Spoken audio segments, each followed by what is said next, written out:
beberapa wanita yang tidak mengenakan pakaian dalam kena bencana tornado. Dalam kepanikan, mereka bersembunyi di ruang bawah tanah. Setelah guncangan hebat, hujan turun dan cerah.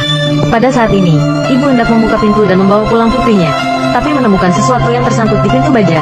Putri tertua, Jenny, telepon meminta bantuan. Hasilnya tidak mengherankan bahwa sinyalnya nol. Dalam keadaan panik, Lisa memutuskan untuk merangkak keluar dari ventilasi. Detik berikutnya,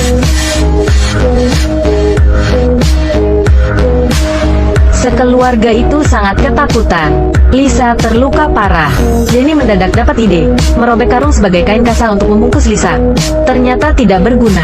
Kemudian dia menemukan bundel lain, tali rami untuk melarikan diri.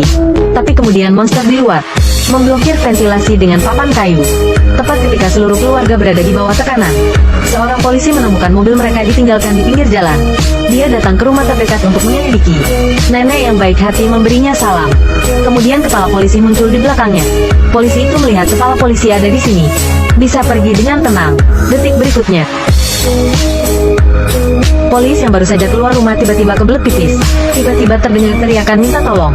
Ketika dia membuka papan, dia langsung tercengang. Ada begitu banyak gadis di sini. Polisi sangat senang melihat mereka.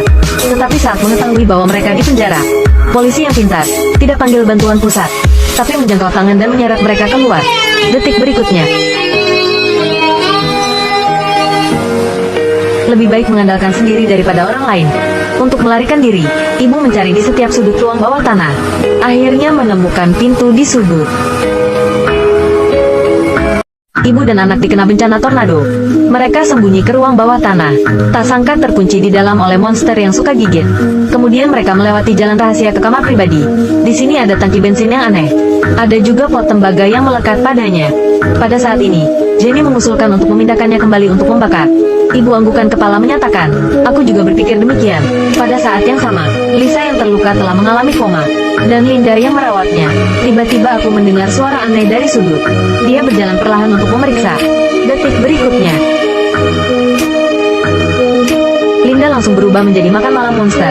Ternyata mereka akan menjadi makanan monster. Kemudian ibu dan Jenny kembali ke tempat dengan pot tembaga itu. Melihat Linda yang telah mati, ibu sangat sedih. Pada saat ini, Jenny menemukan pistol paku dalam kegelapan. Jadi mereka berencana pelarian keluar. Dia membuat bom kecil dari kaleng gas. Kemudian mengambil alkohol sebagai kaleng pembakaran. Setelah itu angkat pistol paku. Pada saat ini, Lisa baru saja sadar kembali. Pada saat itu malapetaka akan segera terjadi. Ibu menyalakan bom dengan kaleng minyak. Pintu baja besar itu langsung meledak. Tapi kekuatan bom melebihi ekspektasi. Ibu langsung mati di tempat. Kemudian Jenny dan Lisa berhasil melarikan diri dari penjara bawah tanah.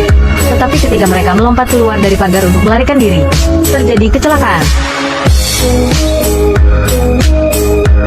Mereka berdua yang baru saja melarikan diri dari penjara bawah tanah malah kena serangan dari monster itu. Jenny mengangkat pistol paku dan menembak dengan keras. Tapi segera pakunya kehabisan. Tapi monster itu tidak mati. Dalam keadaan darurat, Lisa menemukan pistol polisi dan melemparkannya ke Jenny. Jenny yang menerima pistol langsung tembak kepala monster itu. Keduanya kemudian berlari ke rumah terdekat untuk meminta bantuan. Pasangan itu dengan ramah menerimanya, juga mengatakan bahwa besok pagi akan segera lapor polisi. Tapi terjadi masalah lagi. Lisa tiba-tiba mendengar tangisan bayi di sebelah. Dia mengikuti suara itu ke dalam ruangan. Detik berikutnya, Jenny ketuk pintu dengan marah, ingin menyelamatkan saudara terakhir dia. Sayangnya itu tidak berguna. Dalam waktu singkat, tidak ada gerakan di dalam. Dia turun dengan sedih, ingin keluar dari tempat sialan ini secepat mungkin. Tak disangka, pasangan baik hati dan nenek tua itu bersekongkol. Untungnya, dia memiliki pistol di tangannya. Lalu dia berlari ke jalan. Tapi adegan berikutnya membuat dia benar-benar tercengang. Ternyata seluruh penduduk kota ini adalah monster. Mereka mengelilingi Jenny untuk mencegahnya melarikan diri. Pada saat ini, otak kecil Jenny sedang berdengung. Lalu dia memasukkan pistol ke mulutnya. Nenek tua yang jahat menyeringnya pada dirinya sendiri. Detik berikutnya,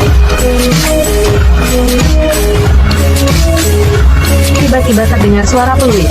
Semua orang mulai berubah. Jenny mengambil kesempatan untuk berlari ke dalam mobil. Tapi kuncinya disembunyikan oleh sutradara. Kemudian dua monster datang kemari, merobeknya sampai hancur. Hari berikutnya, cuaca sudah cerah kembali. Monster kembali ke bentuk manusia lagi. Menunggu gelombang monster berikutnya. Ini adalah film anggaran kecil dari tahun 2013. dalam menciptakan suasana horor masih bagus. Tapi saya tidak bisa mengaitkan dengan judulnya. Bagaimana menurut Anda sutradara mendesainnya? Teman pintar tolong kasih tahu aku di kolom komentar. Terima kasih sudah menonton ini. Wonnya menceritakan filmnya luar biasa tak akan hentinya.